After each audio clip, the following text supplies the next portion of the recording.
Достор, ассаламу алейкум, кандайсыздар? Назарыңыздарда кайрадан эле Ош реклама каналы. Бүгүн мен сиздерге ХБКда жайгашкан мына ушундай 5 этаждуу общежитиянын 4-этажынан сатыла турган бир комната жөнүндө атайын маалымат бергени келип калдым. ХБК Салиева 20А деп издеп келе бересиздер. ХБКдагы мына Манас ата мечити болуп калат бул жер. Кандай гана бакыттуу андар. Мечиттин жанында Кудай буюрса бактылуу болуп жашап каласыздар.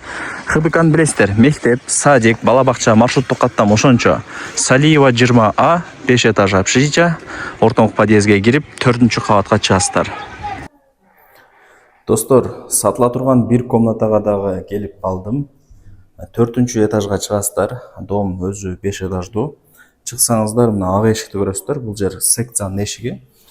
Ачылат, жабылат. Кирсеңиздер, бул жер секция болуп калат.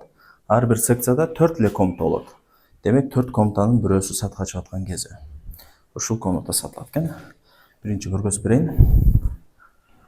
Квадратурасы 18. Паровой батарейкалар коюлган, стояктар жаңы. Двор тарапты карайт, аураны караңыздар.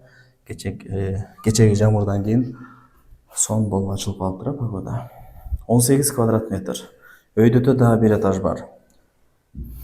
Аракетти кылыңыздар. Мындай өзү бир комнаталар тез эле сатылат.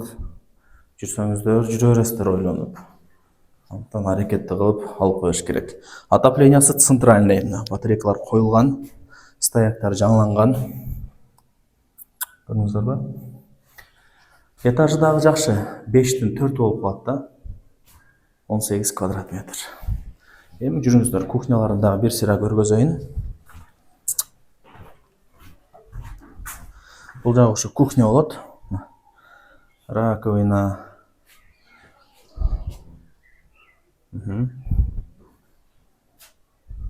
Бул жак кухня болду. Мына жак душ, нар жагы ажаткана. Ошо 4 комнатага тиешелүү, башка эч ким кире албайт. Мына жакта 3 комната бар экен. Мына менен 4 болуп калат да. 67-чи квартира. Жакшы. Кухняда плитаны коюп, розеткага сайып, иштеле бересиздер. Жашоо улана берет, бактылуу болуп жашай бересиздер. Эми баасына келе турган болсок, квадратурасы 18 болуп атат. 18. Баасы жана эйзин номер экранда жазылуу. Барыңыздарга мен ийгилик каалайм. Аракетти кылып ушундай сонун бир комнатаны колдон чарбай алып коюңуздар. Азыр эми квартиралар кымбаттап кетип, ушундай общежитиядагы комнаталар деле тез сатылып атат. Квартирага күчү жетпегендер ушундайда жашап турайлы общежитияда 1-2 жыл деп алып коюшат да. Алган адам утулбайт тугандар. Баалар түшпөйт. Билбедим, бир согуш болуп эле баалар арзандап кетпесе, Кудай сактасын. А так недвижимость түшпөйт.